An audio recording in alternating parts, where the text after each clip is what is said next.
സ്തോത്രം. വീണ്ടും നമുക്ക് പുലർച്ചയായ പഠനത്തിനായിട്ട് കടന്നു വരുവാൻ സമയത്തിനായിട്ട് സ്തുതിക്കുന്നു.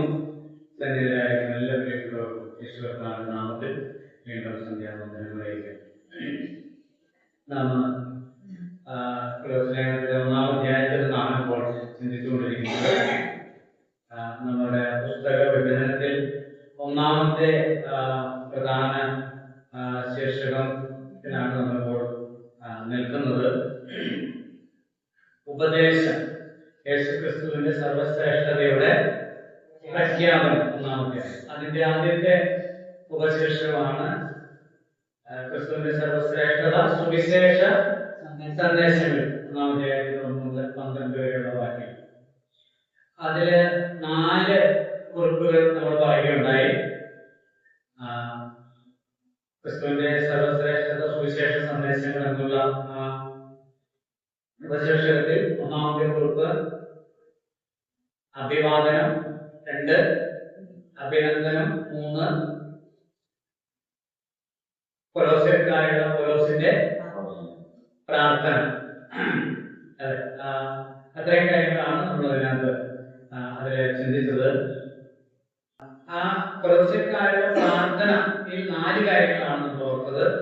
ഒന്ന്, അവര് കർത്താവിന് യോഗ്യമാവണം നടക്കണം. 2 ആത്മീകമായ സകല ജ്ഞാനത്തിലും വിവേകത്തിലും വളരണം. 3 ദൈവത്തെ കുറിച്ചും ദൈവത്തിന്റെ പരിജ്ഞാനത്തെ കുറിച്ചും അറിവുള്ളവരും നിറവുള്ളവരുമായിട്ട് തീരണം. 4 സന്തോഷത്തോടെ ദൈവത്തെ സ്തുതിക്കുക. ധാർമ്മികമായ ഗുണവിശേഷങ്ങൾ ഉള്ളവരായിരിക്കും. ഇത്രയും കാര്യങ്ങളാണ് നമ്മൾ ഓർത്തത്. ഇനി നാം ഓർക്കുന്നത് 2-ാമത്തെ ഉപശീർഷകമാണ്. 1 ക്രിസ്തുവിന്റെ സർവശ്രേഷ്ഠത, സുവിശേഷ സന്ദേശങ്ങളിൽ. 2 വീണ്ടെടുപ്പിൽ. 1-ാമത്തെ 13-14 വാക്യങ്ങൾ. വീണ്ടെടുപ്പിൽ, ക്രിസ്തുവിന്റെ സർവശ്രേഷ്ഠത, വീണ്ടെടുപ്പിൽ. നമ്മെ ഇരുട്ടിന്റെ വികാരത്തിൽ നിന്ന് വിടുവിച്ച് തന്റെ സ്നേഹസ്വരൂപനായ പുത്രന്റെ രാജ്യത്തിലാക്കി വയ്ക്കുകയും ചെയ്ത പിതാവിന് സന്തോഷത്തോടെ സ്തോത്രം ചെയ്യുന്നവരാകണം എന്നും അപേക്ഷിക്കുന്നു. അവിടെ നമുക്ക് പാപങ്ങളിൽ നിന്ന് വീണ്ടെടുപ്പ്. കഴിഞ്ഞ ആഴ്ച നമ്മൾ പറഞ്ഞു നിർത്തിയത് എവിടെയാണ്? യേശുക്രിസ്തുവിന്റെ സർവശ്രേഷ്ഠത നമ്മുടെ വീണ്ടെടുപ്പിൽ നമുക്ക് ദർശിക്കാനായിട്ട് സാധിക്കും. ഇവിടെ നമ്മെ എന്തിൽ നിന്നാണ് വിടുവിച്ചിരിക്കുന്നത്? 13-ാം വാക്യത്തിൽ ഇരുട്ടിന്റെ അധികാരത്തിൽ നിന്ന് എന്ന് പറഞ്ഞാൽ ഇവിടെ നിന്നാണ്? പിശാചിൽ നിന്ന്, സാത്താനിൽ നിന്ന്, സാത്താന്റെ അധികാരത്തിൽ നിന്നാണ് ദൈവം നമ്മെ വിടുവിച്ചിരിക്കുന്നത്. നമ്മളെ വാക്യങ്ങളൊക്കെ പറയുകയുണ്ടായി. നമ്മൾ വിളിച്ചെടുത്ത് വായിക്കുന്നുണ്ട് എന്ന് ഞാൻ വിചാരിക്കുന്നു. ഇവിടെ തന്നെ നമുക്ക് 2-ാം അധ്യായത്തിന്റെ 14-ാമത്തെ വാക്യം വായിക്കാം. 2-ാം അധ്യായം 14-ാം വാക്യം, 14-15 വാക്യം. യുദ്ധമൊക്കെയും നമ്മോട് ക്ഷമിച്ച് ചട്ടങ്ങളാൽ നമുക്ക് വിരോധവും പ്രതികൂലമായിരുന്ന കൈയെഴുത്ത് മായിച്ച് ക്രൂസിൽ തറച്ച് നടുവിൽ നിന്ന് നീക്കിക്കളഞ്ഞു. വാഴ്ചകളെയും അധികാരങ്ങളെയും ആയുധങ്ങൾ വെപ്പിച്ച് ക്രൂസിൽ അവരുടെ മേൽ ജയോത്സവം കൊണ്ടാടി അവൻ പരസ്യമായ കാഴ്ചയാക്കി. അവിടെ 15-ാം വാക്യം, വാഴ്ചകളെയും അധികാരങ്ങളെയും ആയുധവർഗം വെപ്പിച്ചു, ക്രൂശിൽ അവരുടെ മേൽ ജയോത്സവം കൊണ്ടാടി അവരെ പരസ്യമായ കാഴ്ചയാക്കി. ആരെ? വാഴ്ചകളെയും. ഏതാണ് ഈ വാഴ്ചകളുടെ അധികാരങ്ങൾ? നമ്മളത് കാണുന്നുണ്ട്. 6-ാം അധ്യായത്തിൽ 12-ാം വാക്യം, അതുപോലെ 2-ാം അധ്യായം 2-ാം വാക്യം വായിച്ചതാണ്. മുമ്പേ നിങ്ങൾ ഈ ലോകത്തിന്റെ കാലഗതിയെയും അനുസരണക്കേടിന്റെ മക്കളിൽ, ആകാശത്തിന്റെ അധികാരത്തിലും അനുസരണക്കേടിന്റെ മക്കളിൽ വ്യാപരിക്കുന്ന ആത്മാവിന് അധിപതിയായതിനെ അനുസരിച്ച് ആകാശത്തിന്റെ അധികാരി. അതാണ് 6-ാം അധ്യായത്തിൽ 6:12 സ്വർലോകങ്ങളിലെ ദുഷ്ടാത്മസേന. വാഴ്ചകളോടും നമുക്ക് പോരാട്ടമുള്ളത് ജഡരക്തങ്ങളോടല്ല, വാഴ്ചകളോടും അധികാരങ്ങളോടും ഈ അന്ധകാരത്തിലെ ദുഷ്ടാത്മസേനയോടും അന്ധകാരത്തിലെ ലോകാധിപതികളോടും സ്വർലോകങ്ങളിലെ ദുഷ്ടാത്മസേനയോടും മാത്രമേ. അതാണ് ഇവിടെ പറയുന്നത്. 2-15 പറയുന്നത് വാഴ്ചകളെയും അധികാരങ്ങളെയും ചെയ്തു ആയുധവർഗം വെപ്പിച്ചു. അപ്പൊ വാഴ്ചകളും അധികാരങ്ങളും ഉണ്ട്. അതെങ്ങനെയാണ്?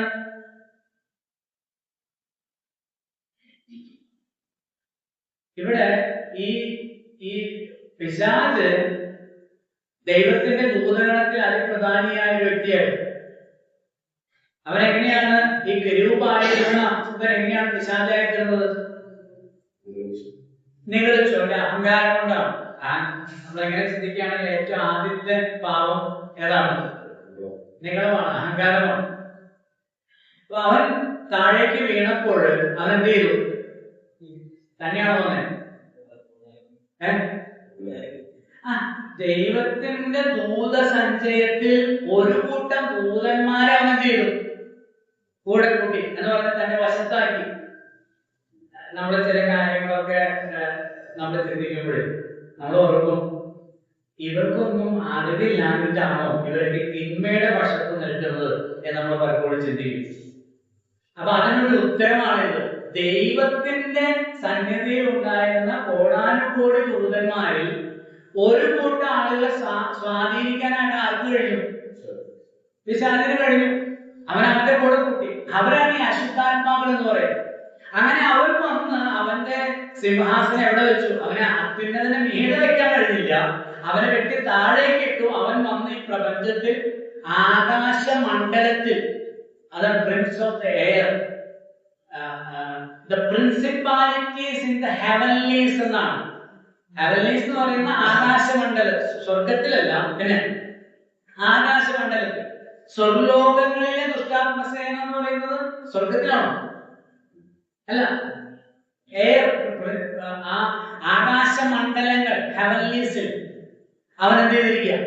അവന്റെ സിംഹാസനം വെച്ചിരിക്കുക. അവിടെ ഇരുന്ന് അവൻ ഈ പ്രപഞ്ചത്തെ മുഴുവൻ വാണ അരുളുകയാണ് ചെയ്യുന്നത്. അതുകൊണ്ടാണ് പിശാച് കർത്താവിന് ഒരു ഓഫർ വെച്ചത്. എന്താണ്? എന്നെ നമസ്കരിച്ച ഇതൊക്കെ എന്ത് ചെയ്യാം?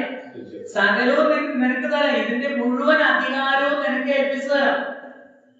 അപ്പൊ കർത്താവ് വന്നിരിക്കുന്ന അതിനാണെന്ന് ആർക്കറിയാം? പിശാചിനെ അറിയാം. അതുകൊണ്ടാണ് പിശാച് ഓഫർ വെച്ചത്. എന്നെ മരിക്കുന്ന ഈ ബുദ്ധിമുട്ട്, വേദനയും അടിയൊക്കെ ഏൽക്കുന്നത് മരിക്കുന്നതിന്റെ ആവശ്യം, മരണവേദന അനുഭവിക്കേണ്ട ആവശ്യമില്ല, ഞാനിത് തരാം. പക്ഷെ കർത്താവ് വഴങ്ങിയില്ല. കർത്താവ് വന്നെന്തിനാ? മരണം കൊണ്ട് മരണത്തിന്റെ അധികാരിയായ പിശാചിനെ തോൽപ്പിക്കാനാണ്. അതാണ് നമ്മൾ ഈ 2:15 വായിച്ചത്. ക്രൂശിൽ അവരുടെ മേൽ എന്ത് ചെയ്തു? എന്ന് പറഞ്ഞാൽ മരണം കൊണ്ട്. അതുകൊണ്ടാണ് കർത്താവ് നമ്മൾ ചിന്തിക്കുന്നത് എന്താ?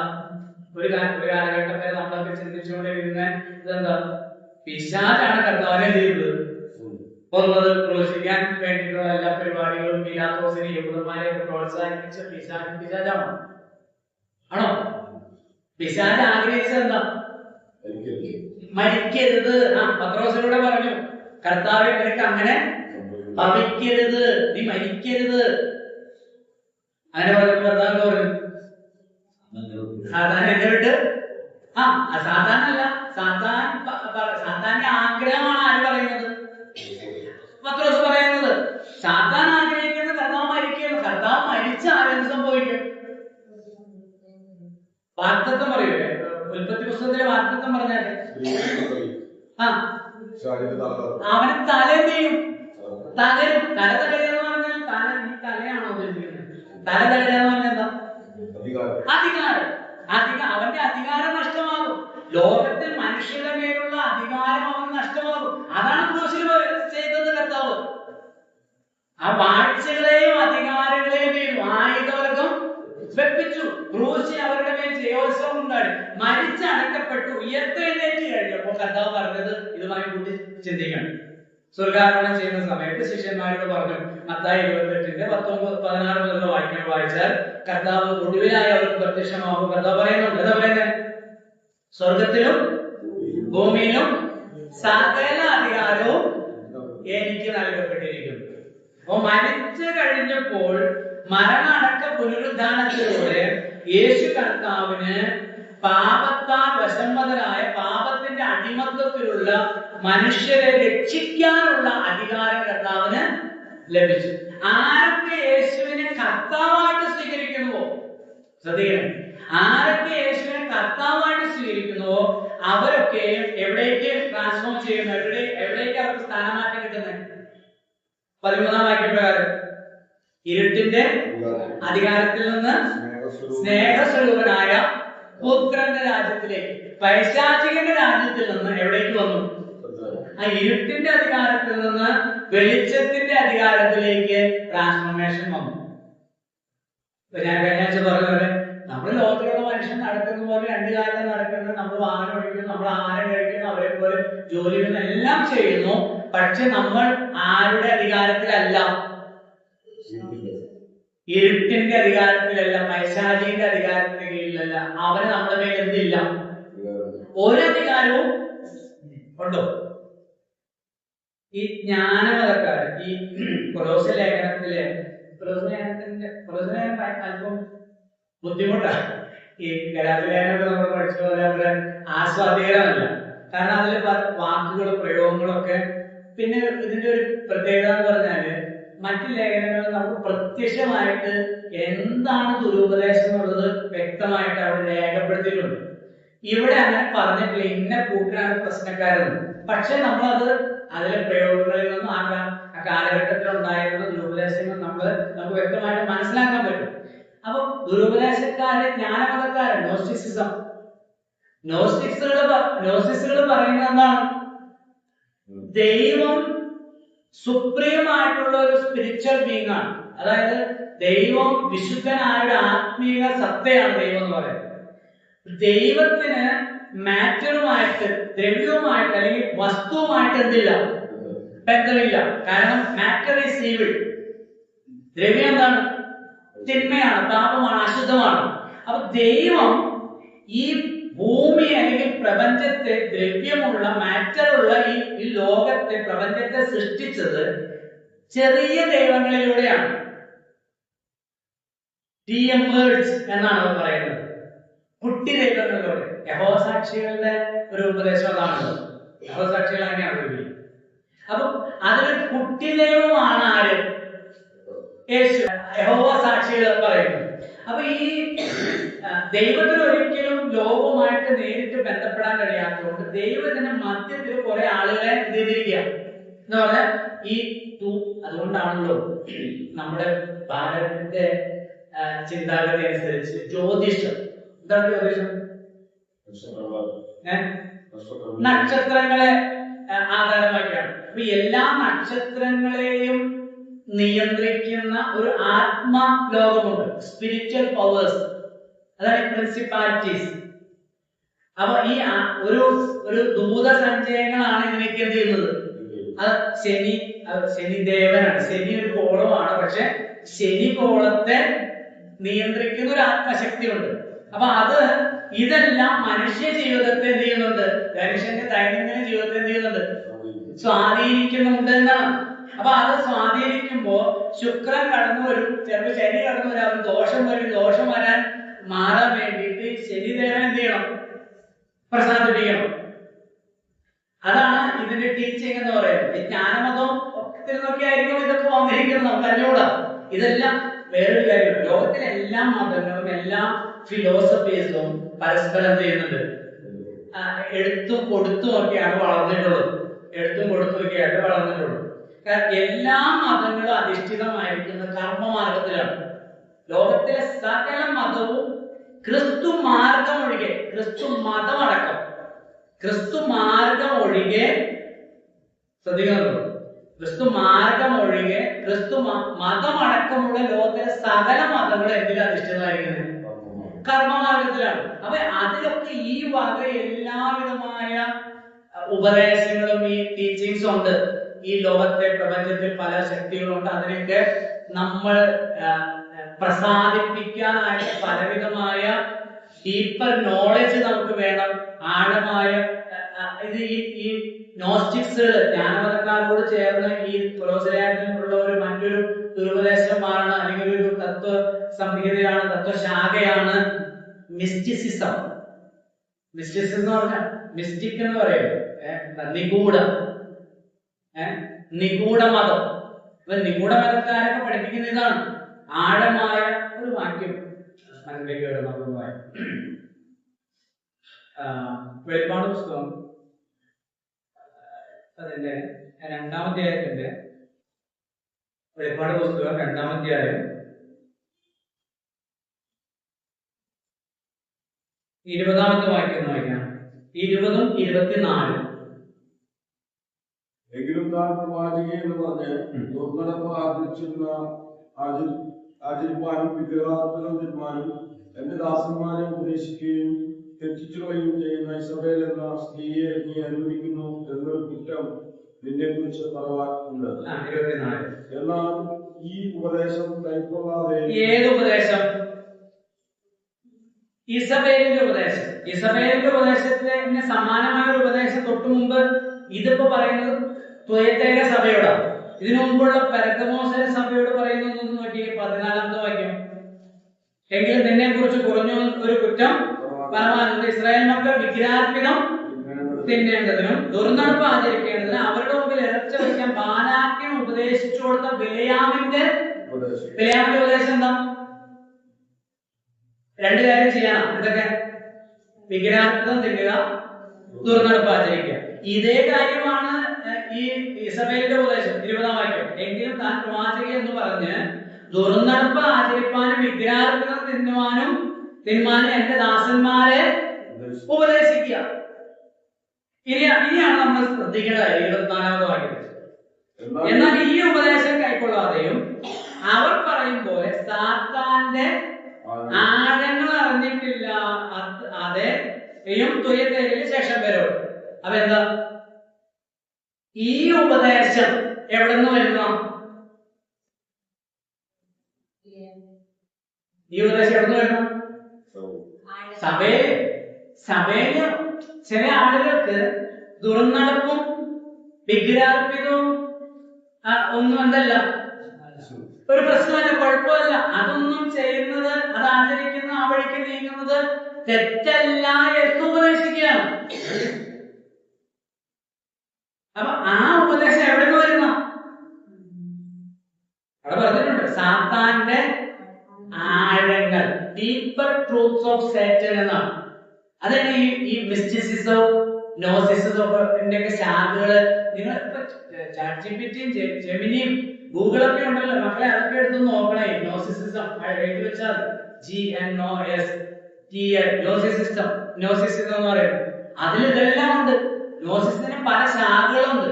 അതിൽ ഒരു നമ്മുടെ രണ്ടാമത്തെ ഈ കൊലോസിലെ രണ്ടാമത്തെ ഒടുവിലത്തെ വാക്യം പറയുമ്പോൾ തൊടരുത്, പിടിക്കരുത്, രുചിക്കരുത്, അത് ഒരു ഭാഗമാണ്.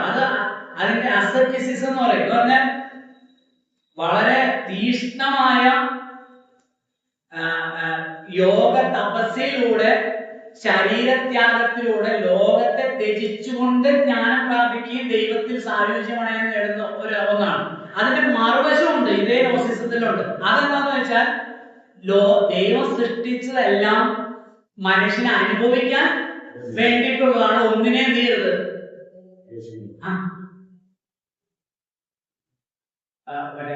പേര് പറഞ്ഞു ഓഷോ രജനീഷ് കേട്ടല്ലേ? ഓഷോ രജനീഷിന്റെ ഇതാണ് ഈ നോസിസത്തിൽ നിന്ന് പഠിച്ചതാണ്. എല്ലാം ഈ പറയുന്ന ദുർനടപ്പ് എന്തല്ല, തെറ്റല്ല. ഇതെല്ലാം ദൈവം മനുഷ്യനെ അനുഭവിക്കാൻ വേണ്ടി സൃഷ്ടിച്ചിരിക്കുന്ന അതിനെ എന്ത് വെക്കരുത്, അതിരുകൾ വെക്കരുത്. ഇത് ഈ വക ഉപദേശങ്ങൾ എവിടേക്ക് വന്നു? എന്നിട്ട് കർത്താവിന്റെ ആത്മാവ്, പരിശുദ്ധാത്മാവ് ദൈവദാസനോട് പറയുകയാണ്. എന്താ പറയുന്നത്? ഈ വക എല്ലാ വാഴ്ചകളെയും അധികാരങ്ങളെയും കർത്താവ് എന്ത് ചെയ്തു? ആയുധവർഗം വെപ്പിച്ച് നിങ്ങളെ ഇരുട്ടിൽ നിന്ന് എവിടേക്ക് കൊണ്ടുവന്നു? വെളിച്ചത്തിലേക്ക് കൊണ്ടുവന്നു. നിങ്ങളുടെ മേൽ ഇരുട്ടിന്റെ അധികാരത്തിന് അഥവാ സാത്താൻ എന്തില്ല? സാത്താൻ പരാജയപ്പെട്ടു. സാത്താന്റെ അധികാരത്തെ ഇല്ലാതെയൊക്കെ അവന്റെ തലയെ തകർത്തു. അവന് നിങ്ങളുടെ മേലില്ല. അതായത് ഈ ലോകത്തിലെ ഈ പറയുന്ന ഒരു പ്രിൻസിപ്പാലിറ്റീസിനും റൂളേഴ്സിനും അധികാരത്തിനും നിങ്ങളുടെ മേലില്ല, അവകാശമില്ല, അധികാരമില്ല. അതിന് നിങ്ങളുടെ ദൈനംദിന ജീവിതത്തിൽ യാതൊന്നും ചെയ്യാനായിട്ട് കഴിയില്ല. ഇപ്പോഴും മുഹൂർത്തം നോക്കുന്ന വിശ്വാസികളുണ്ട്. മുഹൂർത്തമൊക്കെ എവിടെ ഇത് തന്നെയാണ്. എന്ത്? ഇന്ന സമയം കഴിഞ്ഞാൽ അല്ലേ? അപ്പൊ ഇതിനെയൊക്കെ ഫോളോ ചെയ്യുകയാണ്. അതുപോലെ ഒരു പാസ്റ്റർ ഞങ്ങളുടെ പാസ്റ്റർ വന്നിട്ട് ഒരു വിശ്വാസിയോട് പറഞ്ഞു, അപ്പുറത്തെ വീട്ടിലെ പാസ്റ്റർ നിങ്ങൾക്ക് എതിരെ എന്ത് ചെയ്തിട്ടുണ്ട്? കൂടെ അപ്പുറത്തെ വീട്ടിലെ പാസ്റ്റർ നിങ്ങൾക്കെതിരെ കൂടോത്രം ചെയ്തിട്ടുണ്ടെന്ന് ഒരു പാസ്റ്റർ വേറെ വിശ്വാസിയോട് പറയാം. അപ്പൊ അവിടെ എന്തുണ്ടായി? എന്നുണ്ട് സ്വാഭാവികമായിട്ട് വഴക്കുണ്ടാവും, പ്രയാസം ഉണ്ടാവും. ഒരു അപ്പുറത്തെ വീട്ടിലെ ഹൈന്ദവനായ സഹോദരൻ സമാധാനപൂർവ്വമായി ഇവരെ സ്നേഹിച്ച് അവരെ സ്നേഹിച്ച് സമാധാനമായി ജീവിക്കുമ്പോഴായിരിക്കും പാസ്റ്റർ എന്ന് പറയുന്നത് നിങ്ങൾക്കെതിരെ എന്ത് ചെയ്തു? നിങ്ങളുടെ വീട്ടിൽ ബന്ധനമുണ്ട്, അപ്പൊ ഇന്ന ആളാണ് അതിന് കാരണം, ഞാൻ ഇന്നത് കാണുന്നു. പ്രവചനൊക്കെ പറയുന്ന പോലെ വ്യാജ ദർശനം പറഞ്ഞ് ഇല്ലാത്തത് പറഞ്ഞ് മനുഷ്യരെ ബുദ്ധിമുട്ടിക്കുകയാണ്. ദൈവവചനം പറയുന്നത് ദൈവമക്കളുടെ മേലെ ഈ ലോകത്തിലെ ഒരു ശക്തിക്കുന്നില്ല. അത് രക്ഷിക്കപ്പെട്ട ഒരാൾ ക്രിസ്തുവിന്റെ അധികാരത്തിന് കീഴിലാണ്. സ്വർഗത്തിലും ഭൂമിയിലും സകല അധികാരവും നമ്മൾ ഫിലിപ്പിലേഖനം വായിക്കുമ്പോൾ സ്വർലോകരുടെയും ഭൂലോകരുടെയും അധോലോകരുടെയും മുഴങ്കാലൊക്കെയും മടങ്ങുകയും യേശു കർത്താവ് എന്ന പിതാവിന്റെ മഹത്വത്തിനായി ഏറ്റുപറയേണ്ടതായിട്ട് വരുന്നതാണ്. അപ്പൊ സകല ലോകത്തിലും അവൻ എന്ത് കിട്ടി? അതാണ് സ്വർഗത്തിലും ഭൂമിയിലും സകല അധികാരം കിട്ടി എന്ന് പറയുന്നത്. സ്വർഗത്തിൽ എന്ന് പറയുന്നത് കേവലം സ്വർഗത്തിലല്ലല്ലോ, സ്വർഗത്തിൽ നിന്നല്ലേ വന്നേ, അധികാരമുള്ള ഒരുവനല്ലേ വന്നേ. ഈ സ്വർഗത്തിൽ എന്ന് പറയുന്നത് ഈ ഹെവൻലീസിലാണ്, ഈ പ്രപഞ്ച മണ്ഡലത്തിൽ സകല അധികാരവനാണ്. അവൻ പറയാതെ ഒന്നും തീരില്ല, സംഭവിക്കുന്നില്ല. അതിനൊരു ഉദാഹരണമാണ് ഞാൻ കഴിഞ്ഞ ആഴ്ച വായിച്ച വാക്യം. 1 Corinthians 5-ാം അധ്യായം. പാപം ചെയ്ത മനുഷ്യനെ എന്ത് ചെയ്യാനാ പറഞ്ഞത്? അവന്റെ ആത്മാവ് 1 Corinthians 5-ാം അധ്യായത്തിൽ ഒരുത്തൻ ദുർനടപ്പ് ആചരിച്ചപ്പോ അവനെ കുറിച്ച് പറയുന്നുണ്ട്. എന്താ? എന്റെ ആത്മാവും നമ്മുടെ കർത്താവായ യേശു ക്രിസ്തുവും നിങ്ങളും ഒത്തുചേർന്നിട്ട് ഈ ദുഷ്കർമ്മം ചെയ്തവനെ അവന്റെ ആത്മാവ് കർത്താവിന്റെ നാളിൽ രക്ഷിക്കപ്പെടേണ്ടതിന് അവനെ ജഡസംഹാരത്തിനായി സാധാരണ. അപ്പൊ രക്ഷിക്കപ്പെട്ടവരുടെ മേലെ എന്തില്ല? സാധാരണ എന്തില്ല? അധികാരമില്ല. ആ ആളെ എന്ത് ചെയ്യണം? സാത്താനെ ഏൽപ്പിക്കണം. അതിനുള്ള അധികാരം ആർക്കുണ്ട്? സഭയ്ക്കുണ്ട്. സഭയ്ക്ക് അധികാരമുണ്ട് കേട്ടോ, സഭയ്ക്ക് അധികാരമുണ്ട്. സഭയെ ദൈവവചന വിരുദ്ധമായി ഏറ്റെടുത്ത ഉടമ്പടി ചെയ്ത യേശുക്രിസ്തുവിന്റെ കർത്തൃത്വത്തിന് വിരോധമായി ജീവിച്ച് ക്രിസ്തുവിനും സഭയ്ക്കും മാനഹാനി വരുത്തുന്ന, ക്രിസ്തുവിന്റെ നാമത്തെ ദുഷിപ്പിക്കുന്ന ആളുകളെ പ്രാർത്ഥിച്ച് സാധാരണ ചെയ്യാൻ പറ്റും, ഏൽപ്പിക്കാൻ പറ്റും. അപ്പൊ എന്തുണ്ടാവും? ജഡസംഹാരം ഉണ്ടാവും. അതെന്തിനാന്ന് വെച്ചാൽ ആ വ്യക്തി എന്ത് ചെയ്യണം? ആ വ്യക്തിയെ നശിപ്പിക്കാനല്ല, പിന്നെ അവന് മാനസാന്തരം ഉണ്ടാകാം. അപ്പൊ സാത്താനെ ഏൽപ്പിക്കുക. അവിടെ നമ്മുടെ വിഷയത്തിൽ നിൽക്കാം. സാത്താനെ ഏൽപ്പിക്കുക എന്ന് പറഞ്ഞാൽ സാത്താന് ദൈവങ്ങളുടെ എന്തില്ല? അധികാരമില്ല, യാതൊരു അവകാശമില്ല.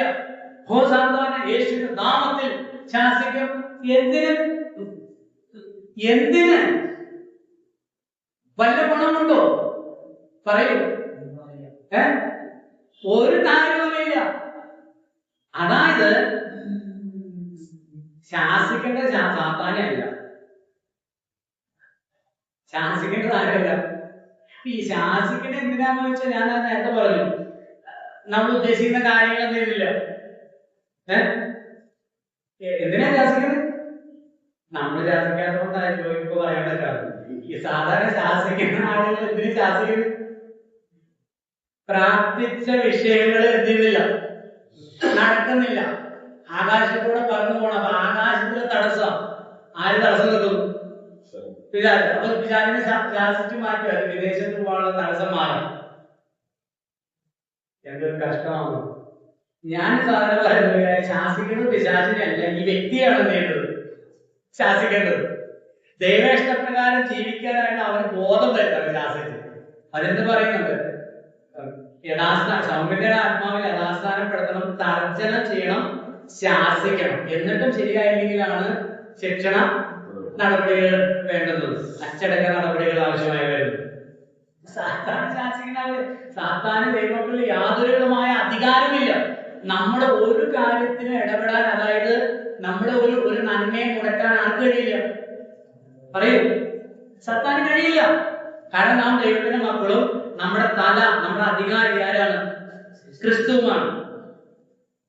പിശാചിന്റെ ഒരു കാര്യം എന്താണെന്ന് വെച്ചാൽ, പണി എന്താണെന്ന് വെച്ചാൽ, അതെന്താന്ന് വെച്ചാൽ നമ്മെ ക്രിസ്തുവിന്റെ കർത്തൃത്വത്തിൽ നിന്ന് വ്യതിചലിപ്പിക്കുക. ക്രിസ്തു നമ്മുടെ കർത്തൃത്വം നടത്താതിരിക്കാനായിട്ട് പണിയെടുക്കുക എന്നുള്ളതാണ് അവന്റെ പരിപാടി. അല്ലാതെ നമ്മള് ഓട്ടോറിക്ഷയിൽ പോകുമ്പോൾ ഓട്ടോറിക്ഷ പഞ്ചറാക്കുന്ന പരിപാടിയല്ല.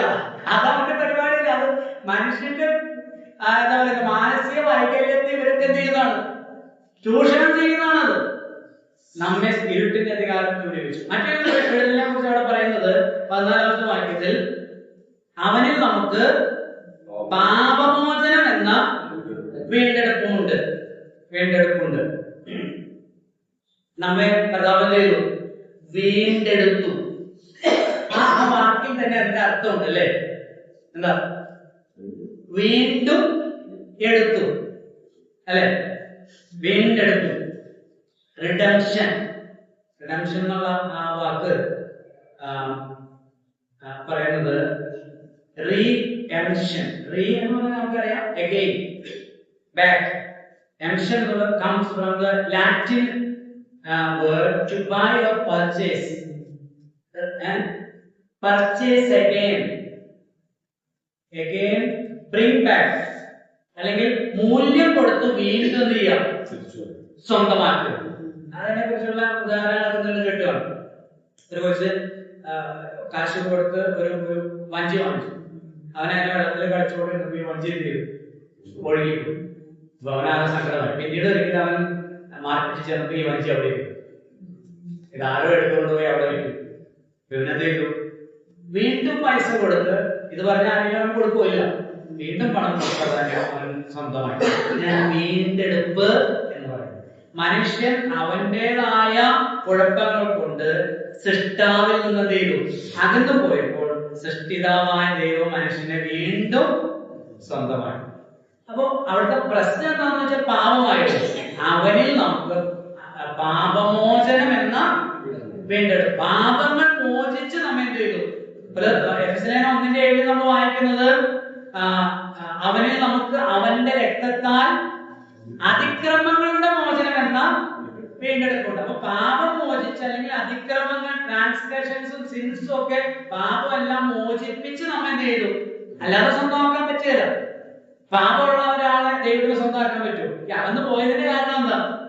പാപമാണ്. അപ്പൊ പാപത്തെയും അതിക്രമങ്ങളെയും നമ്മിൽ നിന്ന് അകറ്റി നമ്മെ കർത്താവിന്റെ സ്വന്തമാക്കി തീർത്തു, ദൈവത്തിന്റെ സ്വന്തമാക്കി തീർത്തു. നമുക്ക് മുന്നോട്ട് പോകാം. ഇനി 3ാമത്തെ ഉപശീർഷകമാണ് യേശു ക്രിസ്തുവിന്റെ സർവശ്രേഷ്ഠത സൃഷ്ടിയിൽ. സൃഷ്ടി അവൻ അദൃശ്യനായ ദൈവത്തിന്റെ 15 മുതൽ 17 വരെയുള്ള വാക്യങ്ങളാണ്. സൃഷ്ടി, യേശു ക്രിസ്തുവിന്റെ സർവശ്രേഷ്ഠത സൃഷ്ടിയിൽ 15 മുതൽ 17 വരെയുള്ള വാക്യങ്ങൾ. അവൻ അദൃശ്യനായ ദൈവത്തിന്റെ പ്രതിമയും സർവസൃഷ്ടിക്കും ആദിജാതനുമാകുന്നു. സ്വർഗത്തിലുള്ളതും ഭൂമിയിലുള്ളതും ദൃശ്യമായും അദൃശ്യമായതും, സിംഹാസനങ്ങളാകട്ടെ, നക്ഷത്രങ്ങളാകട്ടെ, വാഴ്ചകളാകട്ടെ, അധികാരങ്ങളാകട്ടെ, സകലവും അവൻ മുഖാന്തരം സൃഷ്ടിക്കപ്പെട്ടു. അവൻ മുഖാന്തരവും അവനായിട്ടും സകലവും സൃഷ്ടിക്കപ്പെട്ടിരിക്കുന്നു. അവൻ സർവത്തിനും മുമ്പേയുള്ളവൻ, അവൻ സകലത്തിനും ആധാരമായിരിക്കുന്നു. യേശു ക്രിസ്തുവിന്റെ സർവശ്രേഷ്ഠത സൃഷ്ടിയിൽ. ജ്ഞാനമതക്കാർ പറയുന്നത് ദൈവം അതിപരിശുദ്ധനും സുപ്രീമായിട്ടുള്ള ഒരു ബീയിങ് ആണ്, ഒരു അസ്തിത്വമാണ്. അപ്പൊ ദൈവം നേരിട്ട് സൃഷ്ടിയിൽ എന്ത് ചെയ്തിട്ടില്ല, ഇടപെട്ടിട്ടില്ല. മറ്റാരെ കൊണ്ടും ഒക്കെ എന്താണ്, തന്നേക്കാൾ കുറഞ്ഞ ദൈവങ്ങളെ, കുട്ടി ദൈവങ്ങളെ കൊണ്ടാണ് സൃഷ്ടിച്ചത്. എന്നാൽ ദൈവവചനം പറയുന്നു അങ്ങനെയല്ല, അവൻ സർവ സൃഷ്ടിക്കും ആദ്യജാതനാകുന്നു. 17ാം വാക്യം, അവൻ സർവത്തിനും മുമ്പേയുള്ളവൻ, അവൻ സകലത്തിനും ആധാരമായിരിക്കുന്നു. എല്ലാറ്റിനെയും സൃഷ്ടിച്ചവൻ. അതാണ് 16 മുതലുള്ള വാക്യങ്ങൾ. 15ാം വാക്യത്തിന്റെ 2ാം ഭാഗം, സ്വർഗത്തിലുള്ളതും ഭൂമിയിലുള്ളതും ദൃശ്യമായതും അദൃശ്യമായതും, സിംഹാസനങ്ങളാകട്ടെ, കർത്തൃത്വങ്ങളാകട്ടെ, വാഴ്ചകളാകട്ടെ അധികാരങ്ങളാകട്ടെ സകലവും അവൻ മുഖാന്തരം സൃഷ്ടിക്കപ്പെട്ടു, അവൻ മുഖാന്തരം അവനായിട്ടും സകലവും സൃഷ്ടിക്കപ്പെട്ടിരിക്കുന്നു. അപ്പോൾ സൃഷ്ടിയിൽ അവൻ പരമോന്നതനാണ്, സർവ ശ്രേഷ്ഠനാണ്.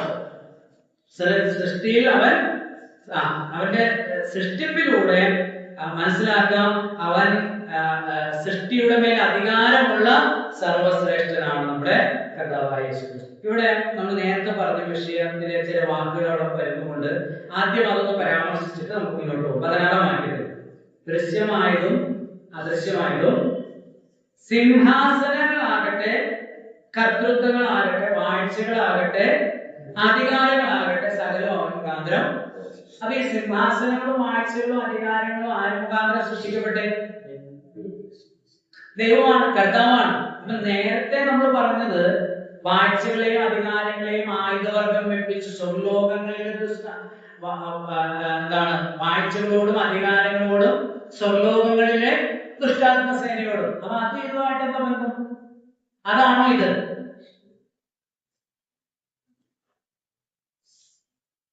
സംശയം വരുന്നില്ലേ ഇപ്പൊ വരുന്നത്?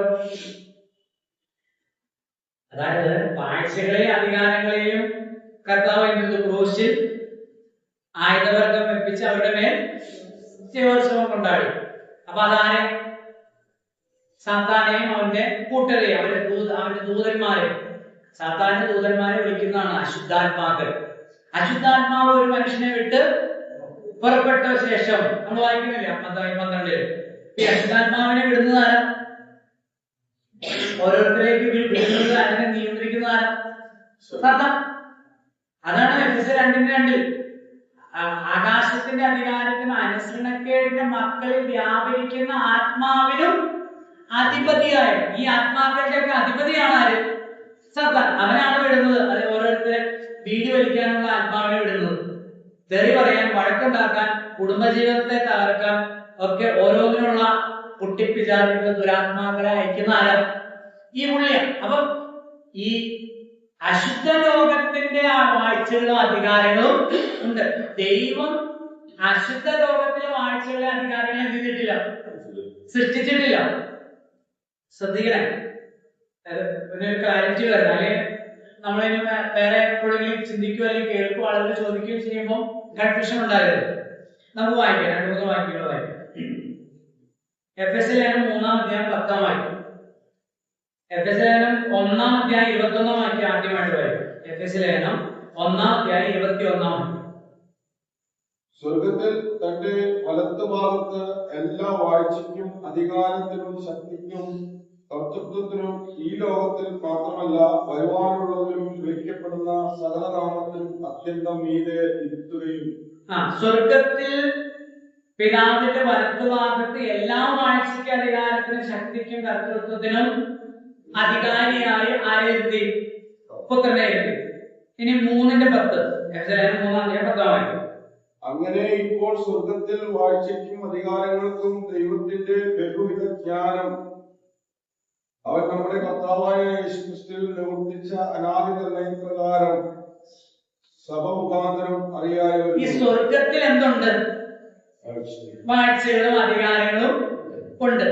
അതായത് ദൈവം തന്റെ ദൂതസഞ്ചയത്തിൽ അനേകരെ പലതിനായിട്ട് എന്ത് ചെയ്തിട്ടുണ്ട്? നിയോഗിച്ചിട്ടുണ്ട്. വാഴ്ചകളെ അധികാരം നിയോഗിച്ചിട്ടുണ്ട്. അതാണ് നമ്മൾ അതിൽ മനസ്സിലാക്കുന്നത്. ഒന്നുകൂടെ വായിക്കാം. പത്രോസിന്റെ 1-ാം ലേഖനം 3-ാം അധ്യായം 22-ാം വാക്യം. 1 പത്രോസ് 3:22. അവർ സ്വർഗത്തിലേക്ക് പോയി ദൈവത്തിന്റെ വലത്തുഭാഗത്ത് ഇരിക്കുന്നു. ദൂതന്മാരും അധികാരങ്ങളും ശക്തികളും അവന് കീഴ്പ്പെട്ടിരിക്കുന്നു.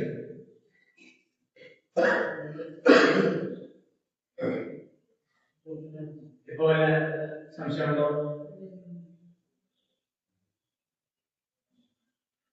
ഇനി വല്ല സംശയമുണ്ടോ? സംശയം ഉണ്ടാകട്ടെ.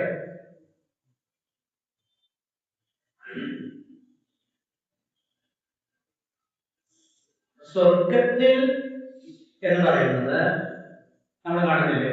ദാനിയേൽ പ്രാർത്ഥിച്ചു അല്ലേ? ദാനിയേലിന്റെ പ്രവചനം 9-ാം അധ്യായം. ദാനിയേൽ പ്രാർത്ഥിക്കും. ദാനിയേൽ പ്രാർത്ഥിച്ചപ്പോൾ എന്തുണ്ടായി? ദൈവം കേട്ടോ? കേട്ടു. ഉത്തരവുമായിട്ട് ആരെ അയച്ചു? ദൂതനെ അയച്ചു. അപ്പൊ എന്തായി? ഈ ഉത്തരം കൊണ്ടുവരുന്ന ആളെ തകർത്തു. അപ്പൊ ദൈവത്തിന്റെ അധികാരങ്ങൾ, ദൂതസഞ്ചയങ്ങൾ, വാഴ്ചയും അധികാരവും ഉണ്ട്. അപ്പോൾ തന്നെ എന്തുണ്ട്? പിശാചിന്റെ വാഴ്ചയും അധികാരവും ഉണ്ട്. ദൈവം എന്തൊക്കെ ചെയ്യുമോ അതിന്റെ എതിരായിട്ട് പ്രവർത്തിക്കുക, ദൈവത്തോട് മത്സരിക്കുക എന്നതാണ് ആരുടെ പണി? പിശാചിന്റെ. അപ്പൊ ഇതാരെ സൃഷ്ടിച്ചേ? ഇരുട്ടിന്റെ വാഴ്ചയും അധികാരങ്ങളും. സ്വലോകങ്ങളിലെ ദുഷ്ടാത്മസേനയെ ആരെ സൃഷ്ടിച്ചേ? കേട്ടില്ല? സാധാരണ സൃഷ്ടിക്കപ്പെട്ടു. സിമ്പിളാണ്. ഇവരെല്ലാം സൃഷ്ടിച്ചതാരാ? ദൈവമാണ്. പക്ഷെ ഇവർ ആരായി തീർന്നതാണ്? തിന്മയുടെ വക്താക്കളായി, തിന്മ പാപികളായി, അല്ലെങ്കിൽ തിന്മയായി, അശുദ്ധമായി സ്വയം ചേർന്നവരാണ്. അപ്പൊ ചോദ്യം വരും, ഇത് ദൈവം സൃഷ്ടിച്ചതല്ലേ അവരെ? ദൈവം അവരെ എന്തായി സൃഷ്ടിച്ചിട്ടില്ല? പാപികളായ സാത്താനായിട്ടോ അശുദ്ധാത്മാക്കളായിട്ടോ ചെയ്തിട്ടില്ല. ദൈവം സൃഷ്ടിച്ചിട്ടില്ല. ഒരു ചെറിയ ഉദാഹരണം പറയുമ്പോ ആ കാര്യം ക്ലിയർ ആവും. ഒരിക്കൽ നിങ്ങളത് കേട്ടു, ഞാനിവിടെ പല പ്രാവശ്യം പറഞ്ഞിട്ടുള്ളതാണ്. ഒരിക്കലും പ്രൊഫസർ പറഞ്ഞു, നിങ്ങളൊക്കെ കുട്ടികളോട് പറഞ്ഞു, നിങ്ങളൊക്കെ ദൈവവിശ്വാസികളാണല്ലോ, ദൈവമാണ് സകലത്തെയും സൃഷ്ടിച്ചതെയും ഇതൊക്കെ ദൈവമില്ലാതെ ഒന്നും ഉണ്ടാകത്തില്ല, ദൈവം സൃഷ്ടിതാവാണെന്നല്ലേ നിങ്ങൾ പറയുന്നത്. അങ്ങനെയാണെങ്കിൽ ദൈവം തന്നെയാണ് തിന്മയും നന്മയുണ്ടല്ലോ ഈ ലോകത്ത്, അതുപോലെ തിന്മയും ഉണ്ട്. അപ്പൊ ഇത് രണ്ടും, ഇതിന്റെ ഒക്കെ പരിജ്ഞാതാവ്, കാരണക്കാരൻ ആരാണ്? ദൈവമാണെന്ന് പറഞ്ഞു. അപ്പൊ ഒരു സ്റ്റുഡന്റ് ഇങ്ങനെ കൈ എന്താ നീ കൈ കൊടുക്കുന്നത്? അല്ല, ചോദ്യം ചോദിക്കാനുണ്ട് സാറിന്. ചോദിച്ചു, സാറേ വെളിച്ചമുണ്ടോ? അപ്പൊ വെളിച്ചമുണ്ടല്ലോ, നമ്മളിപ്പോൾ വെളിച്ചത്തിനാണല്ലോ ഇരിക്കുന്നത്. ഇരുട്ടുണ്ടോ? പിന്നെ ഇരുട്ടുമുണ്ട്. അപ്പൊ ആ സ്റ്റുഡന്റ് പറഞ്ഞു, സാറേ there is no darkness. ഇരുട്ട് പറയുന്ന സംഭവം ഇല്ല. നീയാണ് എന്നെ പഠിപ്പിക്കുന്നത്. അപ്പൊ ആ സ്റ്റുഡന്റ് പറഞ്ഞു, സാറേ darkness is the complete absence of light. സമ്പൂർണമായും വെളിച്ചത്തിന്റെ അഭാവത്തെയാണ് ഇരുട്ടെന്ന് പറയുന്നത്. ശരിയല്ലേ? നമ്മളെ ലൈറ്റെല്ലാം ഓഫ് ചെയ്ത് കഴിയുമ്പോഴോ ഇരുട്ട്. സത്യത്തിൽ ഇവിടെ ഇരുട്ടാണ്, പക്ഷെ ആ ഇരുട്ടിനെ നീക്കി കളയുന്നത് എന്താണ്? വെളിച്ചമാണ്. വെളിച്ചമാണ്. എവിടെയാണോ വെളിച്ചമില്ലാത്തത് അതാണെന്ത്? ഇരുട്ടെന്ന് പറയുന്നത്. ആൽബർട്ട് ഐൻസ്റ്റീൻ ആണ് ആ വിദ്യാർത്ഥി എന്നാണ് പറയപ്പെടുന്നത്. അപ്പം ഇതിന്റെ തത്വം എന്താന്ന് ചോദിച്ചാല്, നമ്മൾ വായിക്കുന്നത് ഏത് മനുഷ്യനെയും പ്രകാശിപ്പിക്കുന്ന സത്യ വെളിച്ചം ലോകത്തിലേക്ക് വന്നുകൊണ്ടിരുന്നു. ദൈവം വെളിച്ചമാകുന്നു, അവനിൽ ഇരുട്ടൊട്ടുമില്ല. അപ്പൊ ഇവിടെ നമ്മൾ വായിച്ച 13 വാക്യങ്ങളുണ്ട്. ഇരുട്ടിന്റെ വിശുദ്ധന്മാർക്ക് വെളിച്ചത്തിലുള്ള അവകാശത്തിനായി, കേട്ടോ, വിശുദ്ധന്മാർക്ക് വെളിച്ചത്തിലുള്ള അവകാശത്തിനായി ഇരുട്ടിന്റെ അധികാരത്തിന് വെടിവെച്ചു. അപ്പൊ ഈ ഇരുട്ട് എപ്പോഴാണ് വരുന്നത്? വെളിച്ചമില്ലാതെ വരുമ്പോ. വെളിച്ചം ആരാണ്? ദൈവമാണ്. ദൈവത്തിൽ നിന്ന് ഒരാൾ, നമ്മൾ ബൾബ് അവിടെ കത്തിച്ചിട്ടിരിക്കുക ആ പാസേജിൽ, അവിടെ വെളിച്ചമുണ്ട്. നമ്മൾ ആ ബൾബിൽ നിന്ന് ദൂരത്തേക്ക് പോകുന്നതോറും ഇരുട്ടിലായി വരും. അപ്പൊ ദൈവം ആരെ കൊണ്ട് പാപം ചെയ്യിപ്പിക്കോ, പാപിയായി സൃഷ്ടിക്കോ, ദൈവം തിന്മയോ സൃഷ്ടിക്കുകയോ ചെയ്തിട്ടില്ല. ഒരാൾ ദൈവത്തിൽ നിന്ന് അകന്നു പോകുമ്പോൾ, അല്ലെങ്കിൽ ദൈവത്തിന്റെ വിശുദ്ധിയെയും പരമാധികാരത്തെയും സർവശക്തിയെയും ഒരാൾ നിരാകരിക്കുമ്പോൾ, അവിശ്വസിക്കുമ്പോൾ, ദൈവത്തിൽ സർവാശ്രയം വെക്കാതിരിക്കുമ്പോൾ ആ വ്യക്തി എന്തായി തീരുന്നു? തിന്മയായി തീരുന്നു, പാപിയായി തീരുന്നു, അല്ലെങ്കിൽ അശുദ്ധമായി തീരുന്നു, ഇരുട്ടിലായി തീരുന്നു. അപ്പൊ ഈ വാഴ്ചകളും അധികാരങ്ങളെയും ദൈവം സൃഷ്ടിച്ചതാണ്. പക്ഷെ അവരെന്തായി മാറി? തിന്മയുടെ വാഴ്ചകളും അധികാരികളുമായി തീർന്നു. ദൈവത്തിന് വിരോധമായി മത്സരിച്ച് ദൈവത്തിന്റെ സൃഷ്ടിയായ മനുഷ്യനെ അവന്റെ വശത്താക്കാൻ ശ്രമിച്ചു കൊണ്ടിരിക്കുന്നു. ക്രിസ്തു വന്നു അവനിൽ നിന്ന് നമ്മെ വിടുവിച്ചു, നമ്മെ വെളിച്ചത്തിലാക്കി. പുത്രന്റെ രാജ്യത്തിലായി. അപ്പൊ ഈ വാഴ്ചകളെ അധികാരം എല്ലാം സൃഷ്ടിച്ചത് ആരാണ്? കർത്താവാണ്. കർത്താവാണ്, യേശുക്രിസ്തുവാണ്. ആ ജ്ഞാനമതക്കാർ പറയുന്നത് പോലെ ഈ വാഴ്ചകളും അധികാരങ്ങളിലൂടെ അല്ലെങ്കിൽ പ്രപഞ്ചത്തെ നിയന്ത്രിക്കുന്ന ഏതെങ്കിലും ശക്തികളുണ്ടെങ്കിൽ ആ ശക്തിയിലൂടെയല്ല നിങ്ങൾ ദൈവത്തിലേക്ക് പോകേണ്ടത്. ഇതിനെല്ലാം സൃഷ്ടിച്ചവനായ ക്രിസ്തു, സർവശ്രേഷ്ഠനായ ക്രിസ്തു നിങ്ങൾക്ക് മതിയായവനാണ്. മതിയായവനാണ്, അതാണ് പറയുന്നതിന്റെ വ്യംഗ്യം. ഇതിന്റെ ഒരു പിന്നിലൊരു വ്യംഗ്യമുണ്ട്, വെറുതെ പറയുന്നതല്ല അത്. അതാണ് ഇതിന്റെ വ്യംഗ്യം. ക്രിസ്തു മതിയായ. നമ്മുടെ ലോകത്ത് ക്രൈസ്തവ മാർഗത്തിൽ തന്നെ നോക്കിയാൽ നമുക്ക് കാണാനായിട്ട് കഴിയും, നേരിട്ട് ദൈവത്തിലേക്ക് ചെല്ലാൻ കഴിയില്ല എന്ന് ചിന്തിച്ചുകൊണ്ട് ഒത്തിരി ആളുകൾ എന്ത് ചെയ്യാം, ഇടയില് നിർത്തിയിരിക്കുക, ഇടനിൽക്കാനാക്കിയിരിക്കുക. അവരിലൂടെ ആവുമ്പോൾ നമുക്ക് അവരെ വേഗത്തിൽ സമീപിക്കാനും അവർ വഴി വേഗം സിമ്പിൾ ആയിട്ടുള്ള ന്യായങ്ങളാണ്. അപ്പൊ അമ്മയോട് പറഞ്ഞാലല്ലേ പെട്ടെന്ന് കാര്യങ്ങളൊക്കെ. അപ്പൊ കേൾക്കുന്നവരെ സംബന്ധിച്ച് വളരെ ലളിതമായ യുക്തി, ലളിത യുക്തി എന്ന് പറയുന്നത് ലളിത യുക്തിയാണ്. പക്ഷെ ആ യുക്തി ദൈവത്തിന്റെ വെളിപ്പാടിനോട് ചെയ്യുന്നില്ല, ദൈവം വെളിപ്പെടുത്തിയ സത്യത്തോട് യോജിക്കുന്നില്ല. കാരണം ദൈവം താൻ തന്നെ ആയിരുന്ന പുത്രനാണ് മനുഷ്യനായി വന്ന് മനുഷ്യനെയും ദൈവത്തെയും തമ്മിൽ എന്ത് ചെയ്യുന്നത്? യോജിപ്പിക്കും. അവനാണ് സകലത്തിന്റെയും സൃഷ്ടാവ്. ആരംഭം. പല വാക്കുകളുണ്ട് അവിടെ. ആ വാക്കുകളെല്ലാം ഈ നോസ്റ്റിക്കുകളുടെ തലയിൽ ചുറ്റിക്കൊണ്ട് അടിക്കുന്ന വാക്കുകളാണ്. 15:17 അവൻ അദൃശ്യനായ ദൈവത്തിന്റെ പ്രതിമയും സർവ സൃഷ്ടിക്കും ആദ്യജാതനുമാകുന്നു.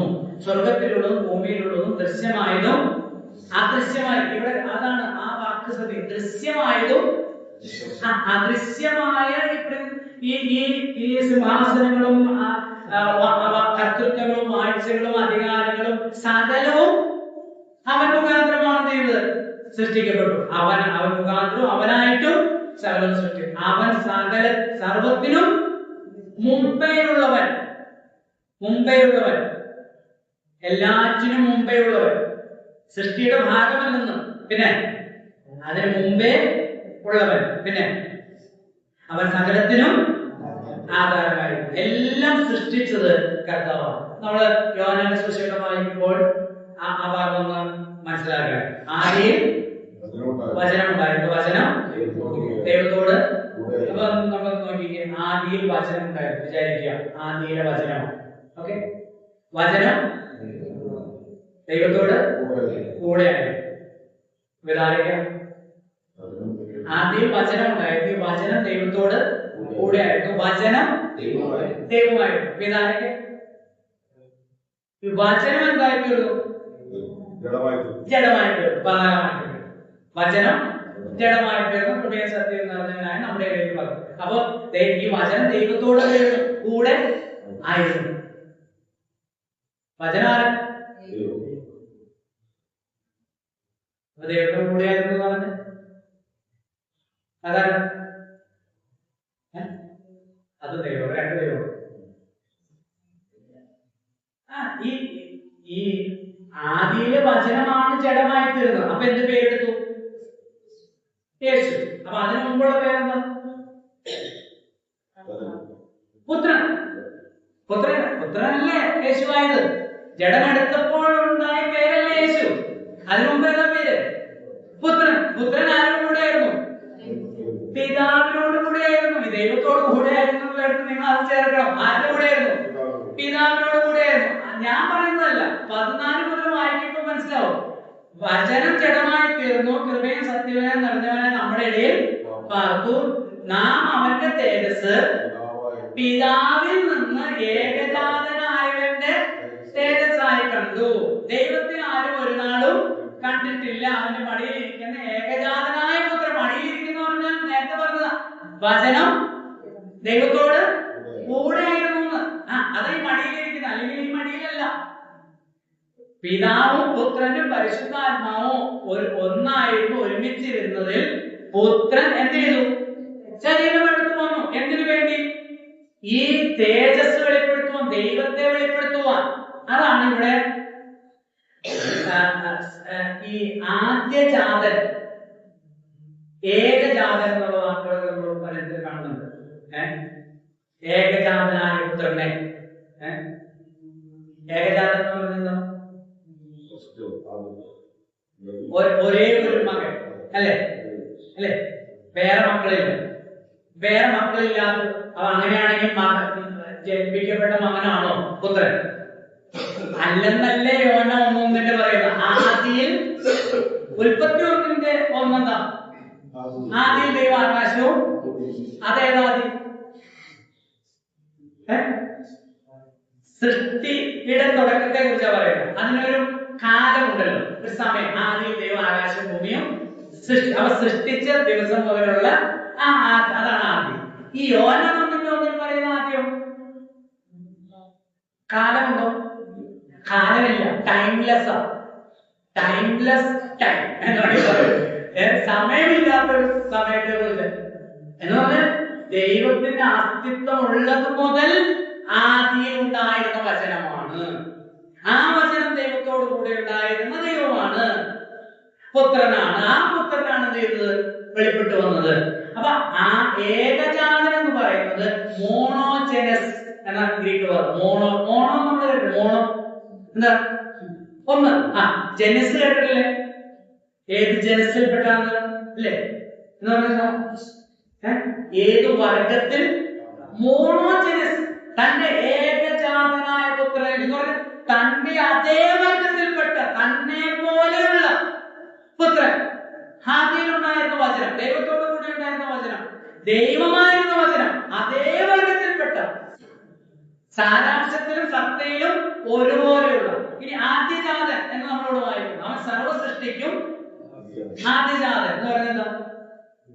പ്രോട്ടോടോക്കോസ് എന്ന് പറഞ്ഞ വാക്കാണ് ഉപയോഗിച്ചത്. പ്രോട്ടോടോക്കോസ് ഫസ്റ്റ് കോസ് എന്നാണ്, ആദ്യത്തെ കാരണം.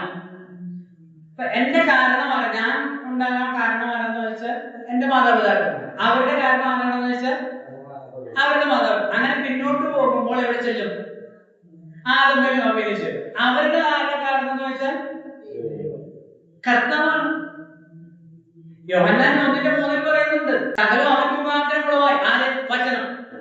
ഈ ആദ്യജാതൻ മുഖാന്തരം ഉളവായതൊന്നും എല്ലാത്തിന്റെയും കാരണക്കാരൻ, ആദ്യത്തെ കാരണക്കാരൻ അവനാണെന്നാണ് ഇവിടെ പറഞ്ഞതിന്റെ അർത്ഥം. ഫസ്റ്റ് കോസ്, കാരണഭൂതൻ എന്നുള്ള വാക്ക് നമ്മൾ വായിക്കുന്നുണ്ട് പല സ്ഥലങ്ങളിലുണ്ട്. സകലത്തിനും അവൻ, അതാണ് എഴുതിയിരിക്കുന്നത്. അവനാണ് ഇതിന്റെയൊക്കെ കാരണക്കാരൻ. സോക്രട്ടീസിനോട് ചോദിച്ചു, who is God, what is God, ആരാ ദൈവം, എന്താ ദൈവം? അപ്പൊ അദ്ദേഹം പറഞ്ഞു, God is an uncased case. കാരണമില്ലാത്ത കാരണക്കാരൻ. ദൈവത്തിന് എന്തില്ല? കാരണമില്ല. പക്ഷെ എല്ലാ കാരണങ്ങളുടെയും കാരണക്കാരനാണ് ആര്? ദൈവം. He is the first cause. അതായത് അവൻ സകലത്തിനു മുമ്പേ ഉള്ളവൻ. ഈ പ്രിൻസിപ്പാലിറ്റീസും ഈ പ്രപഞ്ചത്തിലെ എല്ലാ ശക്തികളും ഉൾവാങ്ങുന്ന അല്ലെങ്കിൽ ദൈവത്തിന്റെ ദൂരസഞ്ചയങ്ങളും അധികാരങ്ങളും വാഴ്ചകളും ഉള്ളതിന് മുമ്പേ ഉള്ളവൻ, അതിനെയൊക്കെ സൃഷ്ടിച്ചവൻ. അവൻ സകലത്തിന്റെയും ആധാരമായിരിക്കുന്നു. പറയണമായിട്ട് ആധാരം. He upholds together everything എന്ന് പറഞ്ഞാൽ എല്ലാറ്റിനെയും അവൻ എന്ത് ചെയ്യുന്നു? എബ്രായലേഖനത്തിന്റെ വാക്കിൽ പറഞ്ഞാൽ വഹിക്കുന്നു. അവൻ സകലത്തെയും തന്റെ ശക്തിയുള്ള വചനത്താൽ വഹിക്കുന്നവനുമാകുന്നു. അവൻ വിട്ടാൽ, അവനില്ലെങ്കിൽ പോയി, സകലത്തും തീർന്നു. അവനാണ് എല്ലാത്തിനും. അവൻ പറഞ്ഞു വരുന്ന സാരം, അവൻ മതി. ഒരു ദൈവ പൈതലിന്, യേശുവിനെ കർത്താവായി സ്വീകരിച്ചിരിക്കുന്ന ഒരു ദൈവ പൈതലിന് യേശു ക്രിസ്തു മാത്രം മതി. കാരണം അവൻ സർവ ശ്രേഷ്ഠനാണ്. ബാക്കി ഒന്നിന്റെയും ആവശ്യം ഇല്ല.